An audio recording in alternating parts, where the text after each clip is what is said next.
నిజానికి ఈ 42% స్థానిక సంస్థలలో రిజర్వేషన్లు అనేది అసలు మన దృష్టిలో అసలు అవి ప్రాముఖ్యత కలిగినటువంటివే కావు.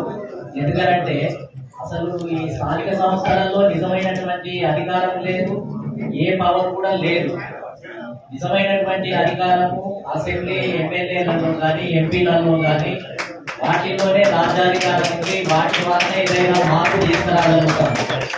కానీ గవర్నమెంటే స్వచ్ఛందంగా ముందుకొచ్చి నేను 42% స్థానిక సంస్థలలో రిజర్వేషన్లు అమలు చేస్తానని చెప్పింది కాబట్టి చెప్పిన దాని ప్రకారం నువ్వు ఎందుకు చేయడం లేదు అని అడగడం కోసమే మనం ఈ సమావేశాలు ఉద్యమాలు చేస్తున్నాం.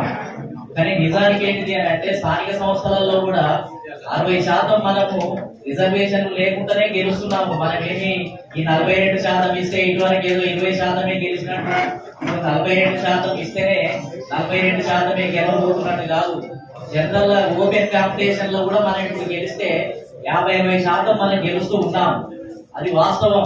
కానీ గెలవాల్సింది ఏంటిది అని అంటే అసెంబ్లీనే పట్టుకోవడం కోసమే మనమంతా కూడా బహుజనులకు రాజ్యాధికారం కావాలనే బలమైన ఉద్యమం కోసమే మనం పోరాటం చేస్తూ ఉన్నాం.